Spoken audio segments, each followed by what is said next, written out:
Hello everyone, welcome to Sri Ram's IAS YouTube channel. This is your mentor Arzu Kakkar. I hope you all are doing good, things are fine at your place. With this, let's begin with today's session where we'll cover these articles. मैं आपको एक brief दे देती हूँ कि आज हम क्या cover करेंगे so that you have an idea and you stay connected till the end. तो first of all हम बात करेंगे young professional scheme के बारे में इंडिया और यूके से जुड़ी हुई है. So will take that up in detail. आपके पेपर 2 के लिए भी इम्पॉर्टेंट है, गवर्नमेंट पॉलिसीज एंड इंटरवेंशन से भी लिंक कर सकते हो, प्रीलिम्स के पॉइंट ऑफ व्यू से, तो every article here is important.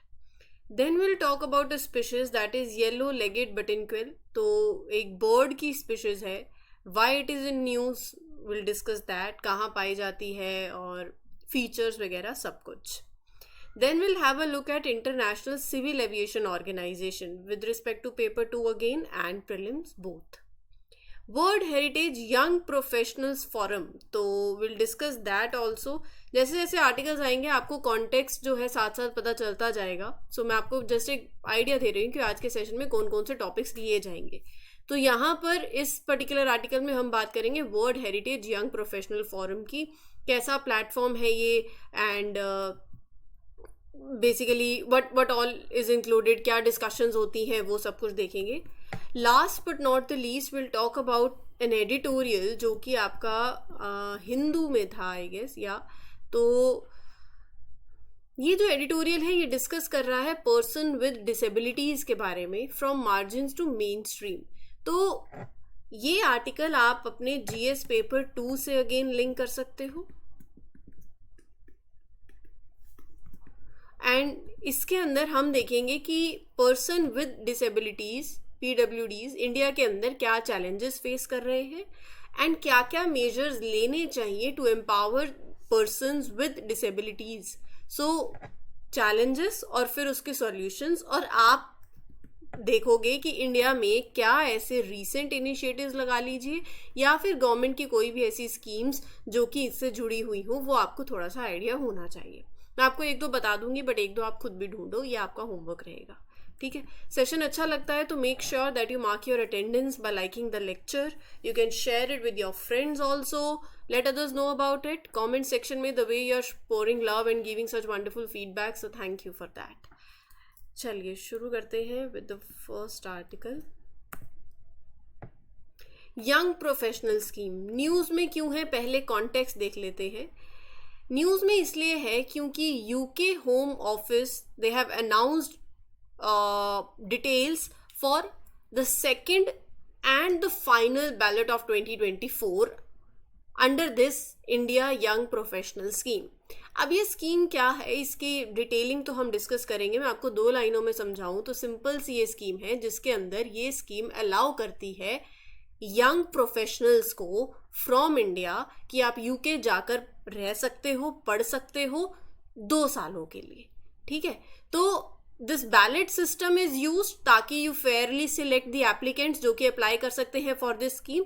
और यहाँ पर बेसिकली ये जो अनाउंसमेंट है, ये जो डिटेल्स अनवील करी गई हैं, they are basically the final round of the applications that will take place for 2024. तो जहाँ पर यंग इंडियन प्रोफेशनल्स को एक अनदर अपॉर्चुनिटी मिल रही है to participate in this particular program. Now as far as this scheme is concern, let's talk about कि अच्छा कौन एलिजिबल है, क्या इसका पर्पस है और कुछ क्राइटेरिया वगैरह वो सब देख लेते हैं. ये स्कीम अभी नहीं लाई गई. ये स्कीम इंडिया और यूके के बीच का जो ये प्रोग्राम है, ये इट वाज एग्रीड इन मई 2021 और G20 समिट में इसको अनाउंस किया गया था. ऑफिशियली फरवरी में 2023 में ये स्कीम शुरू हो गई थी. और इस स्कीम के तहत कितने यंग प्रोफेशनल्स जो हैं जिनको अलाउ किया जाएगा इंडिया से यूके जाने के लिए, वो है 3000. So it will permit up to 3000 right professionals, young professionals. Eligibility I will discuss. तो वो यूके में जाकर they can live, they can work for up to 2 years. Age वगैरह की बात अभी हम करते हैं.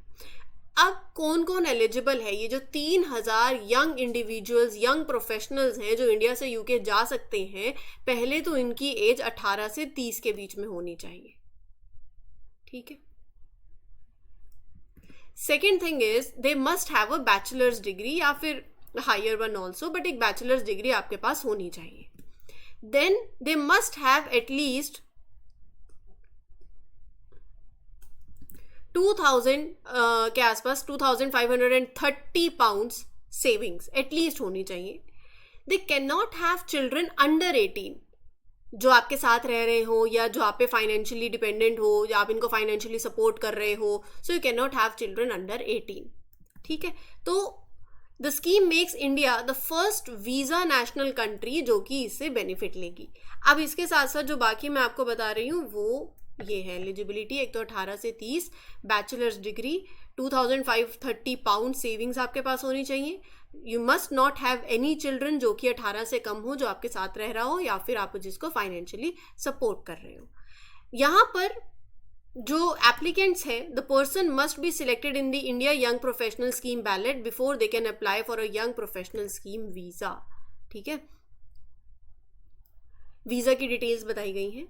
You can it allows you to enter and leave UK anytime while your visa is valid, and you must enter UK within 6 months of the visa being issued. So you cannot apply पहले तो if you have already been in the UK under this scheme. अगर आप already इस scheme के अंदर हो तो आप अप्लाई नहीं कर सकते हो, राइट. अब यूके में क्या कर सकते हो, आप पढ़ सकते हो, रह सकते हो, उसके बारे में थोड़ा सा बात कर लेते हैं. Once in the UK the applicant can study for certain degree programs. तो कौन कौन से हैं, जैसे पोस्ट ग्रेजुएशन हो गई और रिसर्च हो गई in sensitive subjects in the UK, additional certificate under the academic technology approved scheme. तो ये सब में आप बेसिकली डिग्री प्रोग्राम्स वहाँ पर ले सकते हो, क्योंकि 2 साल के लिए आप पढ़ने जा रहे हो, साथ में रहने जा रहे हो, तो जॉब भी करोगे. You can work in most of the jobs. Be self-employed and set up a company as long as your premises are rented, your equipment is not worth more than 5,000 pounds and you do not have any employees. तो basically वो ये बोल रहे हैं कि in the UK you can be self-employed, start a business as long as you rent your business premises, your equipment isn't worth more than 5,000 euros and you don't hire employees also. Right. तो ये जो programme है it makes India the first visa national country जहां पर आप ऐसी particular scheme से benefit ले सकते हो. सिंपल है, कोई रॉकेट साइंस नहीं है, इजी है, जिसमें आपको बस ये पता होना चाहिए कि यूके में जाके एप्लीकेंट क्या कर सकता है और कौन कौन एलिजिबल है. वंस यू आर सिलेक्टेड तो सर्टेन अदर फीचर्स, अच्छा मतलब यू कैन नॉट अप्लाई अगर आप ऑलरेडी किसी और स्कीम के अंदर बेनिफिट ले रहे हो इन द यूके, राइट. और एक बार जब वीज़ा इशू हो जाए you must enter the UK with in 6 months. और बाकी कब ये स्कीम लॉन्च हुई और कितने डिग्री मतलब अप टू कितने सिटीजन्स हैं जो जिनको परमिट मिल सकता है. तो कुछ फीचर्स हैं, बेसिक हैं, सिंपल हैं, याद करने वाले हैं, कुछ ज़्यादा समझने वाले नहीं हैं. ठीक है, इसके बारे में बात करते हैं. बर्ड है, इसका नाम है येलो लेगेड बटनक्विल बर्ड. हाल ही में भोपाल घूमा इन दी अहमदाबाद सिटी, वहाँ पर ये देखने को मिली. अब ये जो बर्ड है ना, ये ऐसी नहीं है कि कहीं पर भी देखने को मिल जाएगी. न्यूज़ में इसीलिए है क्योंकि it is a rare one, a hard to find you can say, but usually it visits only to breed, right. तो हाल ही में जब ये यहाँ पर अभी देखने को मिली है तो ऑब्वियसली पढ़ना बनता है. ठीक है, अब ये जो बर्ड है पहले तो कौन सी फैमिली से बिलोंग करती है. अब देखो इसके फीचर्स देख लो पहले आप, क्योंकि आपके सामने तस्वीर है तो मैं आपको इसका साइज, अपीयरेंस, फीचर्स वगैरह बता देती हूँ जिससे आप इमेजिन भी कर सकते हो और ये पिक्चर आपको सेव भी हो जाएगी माइंड में. सबसे पहले तो छोटी छोटी बातें हैं कि 16 to 18 centimetre it is long and 50 to 60 grams weight. Females are larger than males in this bird. The bird has a plump rounded shape है, you can see in the picture, मतलब it making it look like a compact and stocky. Vibrant colours आपको देखने को मिल रहे होंगे, shades of brown, grey, black, right. Upper body जो है that is mostly brown with detailed patterns. Lower body is lighter. तो ये कुछ फीचर्स हैं. देखो यूपीएससी कहीं से भी कुछ भी पूछ सकती है, तो बाद में पछताने से अच्छा है कि थोड़ी सी बातें याद ध्यान में रख लो एटलीस्ट. बाकी आपको इसका कंजर्वेशन स्टेटस पता होना चाहिए और कहाँ पाई जाती है, इसका साइंटिफिक नेम, ये कॉमन चीज़ें हैं. So it has bright yellow legs. अब पिक्चर में तो ज़्यादा अच्छे से दिख नहीं रहा होगा, जो देख पा रहे हैं थोड़ा सा नज़र आ रहा है that it has a bright yellow leg. तब भी इसका नाम पड़ा है येलो लेग्ड बटनक्वेल बर्ड। ठीक है, स्मॉल बर्ड स्पीशीज है that belong to the family of Turnicidae. Scientific name है टर्निक्स टैंकी। ये स्पीशीज जो है इट इज़ नेटिव टू, ये इंपॉर्टेंट है क्योंकि यूपीएससी अपने प्रीवियस ईयर पेपर्स में अगर आप देखो तो पूछ लेती है कि ये स्पीशीज अच्छा यहाँ से एंडेमिक है क्या, ऐसी स्टेटमेंट्स फ्रेम हो रही हैं। So here it can be found in various habitats across the Indian subcontinent. आपको East Asia, South East Asia, they are very well adopted to these environments. अब इसके अंदर भी इसके 2 सब स्पीशीज हैं, एक टी टैंकी Pakistan, India, Nepal and Andaman Nicobar island में जो पाई जाएगी, और एक ब्लैंडफॉर्ड जो कि म्यांमार, इंडो चाइना और ईस्टर्न चाइना में पाई जाती है। सो इसकी 2 सब स्पीशीज हैं जो कि आपको कहाँ कहाँ पाई जाएंगी वो भी डिस्कस कर दिया है। It also migrates to Korean peninsula and the parts of south east Russia. तो माइग्रेटरी बर्ड है। Features I have discussed, female birds are larger, they have a plump and rounded shape, combination of vibrant colors and every other thing जो कि आपके exam के लिए कहीं से statement बन सकती है। नाम क्यों पड़ा है इसका ऐसा? Because of those vibrant yellow legs. ये सारा कुछ मैंने आपको पिक्चर के साथ बता दिया है ऑलरेडी। अच्छा, IUCN स्टेटस में लीस्ट कंसर्न में है तो कोई टेंशन की बात नहीं है, अभी कोई की खतरे की बात हो नहीं, लीस्ट कंसर्न है, काफ़ी नंबर इसका है, हालांकि रेयर टू फाइंड है बट स्टिल। नेक्स्ट आर्टिकल देखते हैं। India is going to host the 2nd Asia Pacific ministerial conference on civil aviation. So India is set to host the 2nd Asia Pacific Ministerial Conference on Civil Aviation which will be jointly organized by, तो कौन organize कर रहा है? By the Indian government and International Civil Aviation Organization। Context से पता चल जाना चाहिए कि हम कहाँ किसके बारे में बात करेंगे। हम बात करेंगे इंटरनेशनल सिविल एविएशन ऑर्गेनाइजेशन के बारे में। प्रीवियस ईयर पेपर्स में बार बार इसलिए बोलती हूँ क्योंकि ये सब चीज़ें आपको पता चलेंगी। अच्छा, यूपीएससी ऑलरेडी कैसे ऐसे ऑर्गेनाइजेशन से सवाल पूछ चुकी है, वो पूछेगी इसमें कितने मेंबर्स हैं, स्टेटमेंट 3 स्टेटमेंट डाल देगी। Consider the following statements with respect to international civil aviation organisation 1 2 3 and आपको सही आंसर पे आना पड़ेगा। तो सारी स्टेटमेंट्स आपको देखनी पड़ेंगी। पहली बात तो ये कि ये कि इंटर गवर्नमेंटल स्पेशलाइज्ड एजेंसी है यूनाइटेड नेशन की। It is a specialised agency of United Nations. कब एस्टैब्लिश हुई थी? 1947 में, following the signing of the convention on international civil aviation which is known as Chicago convention. Important है। Headquarter कहाँ है? Montreal, Canada के अंदर। पर्पस क्या है इसका? Why was it created? It was created to help in developing international civil aviation in a safe and orderly way, right? It was created to promote safe development, orderly development of international civil aviation. इसके functions क्या हैं? जो global standards होते हैं, जो regulations होते हैं aviation safety के लिए, सिक्योरिटी के लिए, एफिशिएंसी के लिए, वो सब कुछ सेट करती है ये ऑर्गेनाइजेशन। तो it acts as a forum for 193 member countries. तो यहां से आपको पता चल गया कितने मेंबर कंट्रीज कि let's cooperate on all the aspects of civil aviation. What else? The organization also promotes regional and international agreements that are aimed at liberalizing aviation markets and help establish legal standards. So basically, it encourages agreements that make aviation market more open. Simple सी बात ये है. It helps establish international legal standards in aviation. अब it has several important parts. Basically assembly है, council है, there is a commission, there are committees. So वो discuss कर लेते हैं. रही बात assembly की,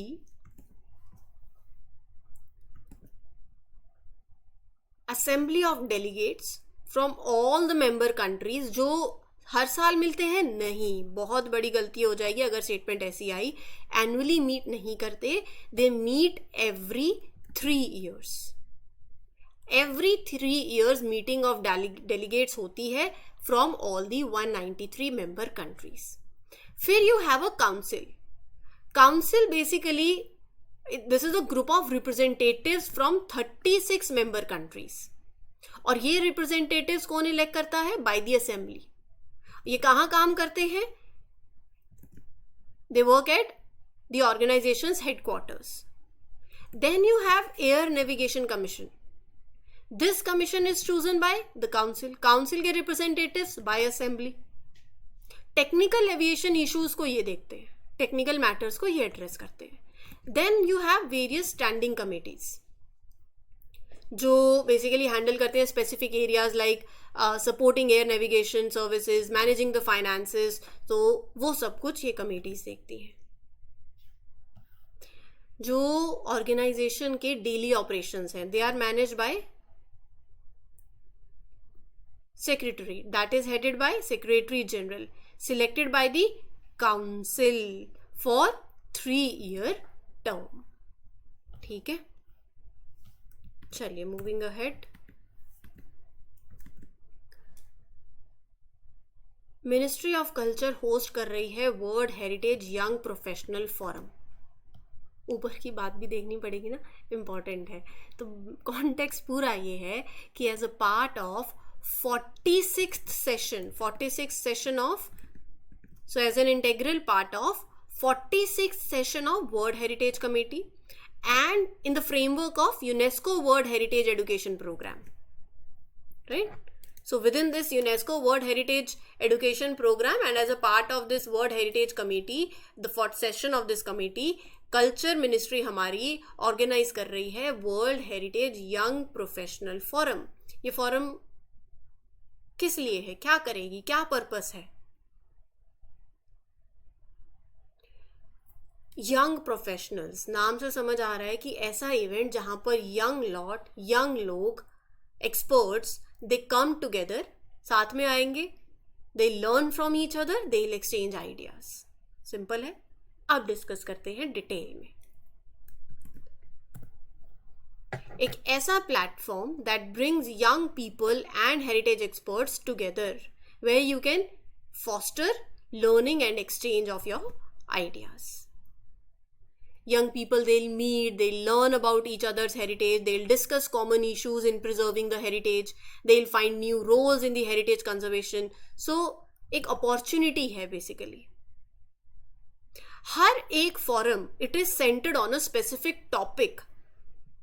That topic is related to world heritage. It is linked to world heritage. It is connected to the heritage sites of the host country. अब India host कर रही है, so it is connected to the heritage sites of India. ऐसा जो भी host country होगी उसके with respect to. Local experts, international experts सब ज्वाइन करते हैं.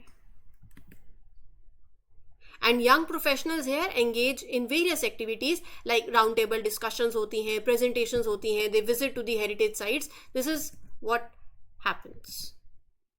So overall, this collaborative approach aims to tackle various sub-themes, understanding the achievements, the challenges, कि climate change का क्या impact पड़ रहा है on these heritage sites, what innovative technologies हैं जो हम integrate कर सकते हैं for the promotion of world heritage. Tourism और डेवलपमेंट को और ज़्यादा स्ट्रेंथन करें but in a sustainable manner. कैसे? Through young entrepreneurship. तो ये सारी एक अप्रोच रहती है, कोलैबोरेटिव अप्रोच रहती है. सो डिस्कशन से आपको डीप इंसाइट्स मिलेंगे into the global principles, right. So concluding the forum, these young professionals will deliver their declaration to the 46th session of World Heritage Committee, right. The last article editorial है. Make sure you have pen and paper along with you so that जो number of points मैं आपको बताऊंगी साथ साथ लिखते चलिएगा. Data भी है तो आपको आपके मेंस में ये आर्टिकल काम आने वाला है.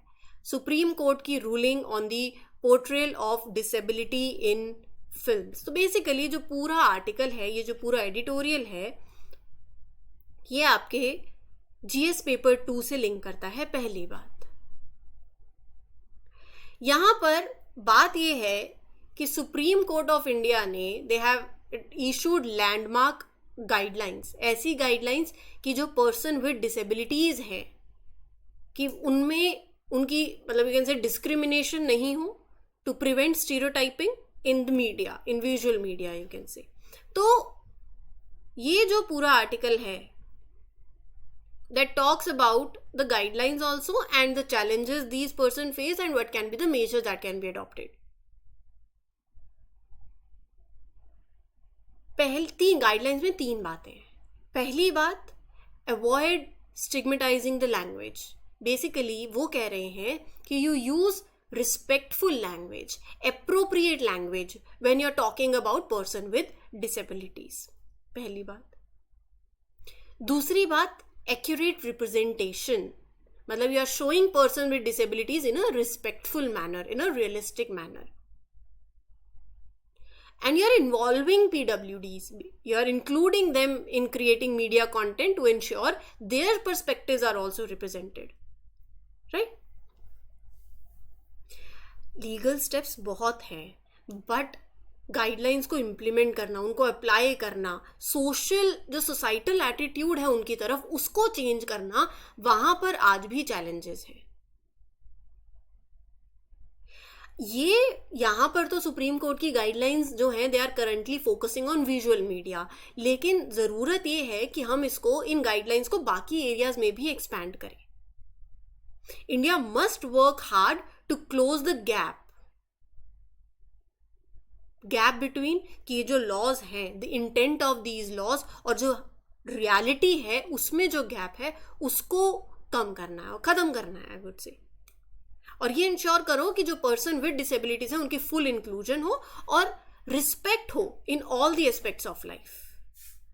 इंडिया के अंदर कितने पर्सन विद डिसेबिलिटीज हैं? 2011 के सेंसस के हिसाब से आपकी टोटल पॉपुलेशन का 2.21% जो है वो पर्सन विद डिसेबिलिटीज हैं. अप्रॉक्सीमेटली अगर मैं आपको कहूं तो 2.68 crore person with disabilities in India are there. Right? And ऐसा नहीं है कि आपके कोई एक्ट नहीं है, यू हैव PWD एक्ट 2016 जो इंश्योर करता है कि इक्वल अपॉर्चुनिटीज मिले, प्रोटेक्शन ऑफ राइट्स हो, फुल पार्टिसिपेशन हो. You have national trust act of 1999.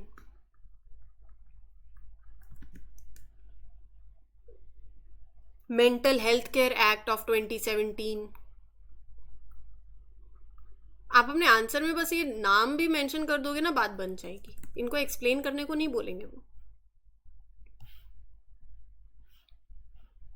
अब जो रीसेंट गाइडलाइंस है from the supreme court, they focus on respect, equality for person with disabilities, जिसमें मैंने आपको पहले बताया लैंग्वेज यूज.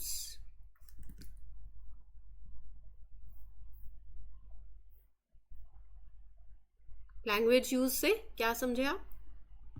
जैसे you use certain term like cripple, spastic, ऐसे लैंग्वेज नहीं यूज करनी that contribute to discrimination, negatively affect the individuals that see themselves. पहली बात. दूसरी बात, स्टीरियोटाइपिंग.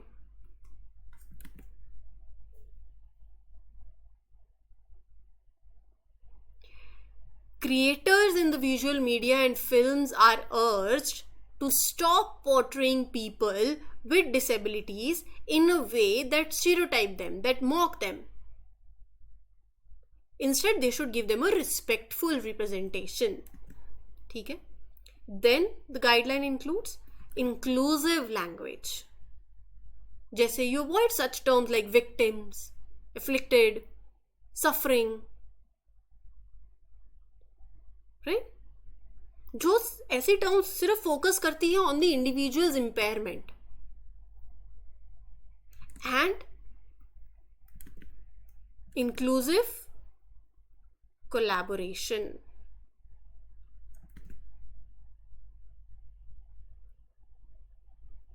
ठीक है, तो क्या चैलेंजेस फेस कर रहे हैं? ये तो है अभी सुप्रीम कोर्ट की जो गाइडलाइंस आई हैं, बट हम बात करते हैं what are the challenges that they are facing. आप देख लो, हेल्थ में, एजुकेशनल इंक्लूजन में, एजुकेशन में भी दिक्कत आती है. एंड इंफ्रास्ट्रक्चर, मतलब मैनी पब्लिक स्पेसेस हैं, ट्रांसपोर्ट सिस्टम्स हैं, दैट बिल्डिंग्स हैं दैट लैक रैम्प्स, एलिवेटर्स और ऐसे कुछ भी features that make them accessible for PWDs. तो इनएक्सेसिबल इंफ्रास्ट्रक्चर है, अगर वो नहीं होगा it will limit their ability to move around independently. Educational inclusion, right to education की हम बात करते हैं, बट ये लोग PWDs they often struggle to access quality education. क्यों? क्योंकि there is lack of inclusive schools, train teachers, assistive technologies नहीं है. Many person with disabilities are illiterate. They have limited educational opportunities.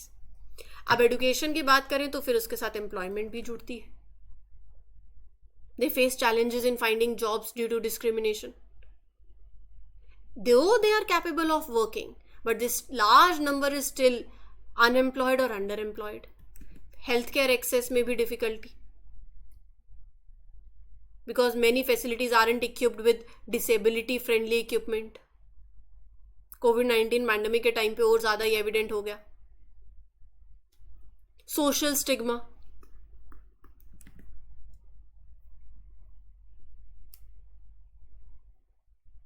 ये सोसाइटल बायस जो होता है ना, ये अफेक्ट करता है उनकी मेंटल हेल्थ को, ओवरऑल वेलबींग को.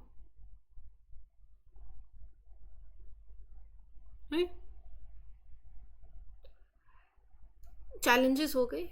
Now what can be the measures? Come up with the measures. जो challenges है उन्हीं का ही solution लेकर आना है.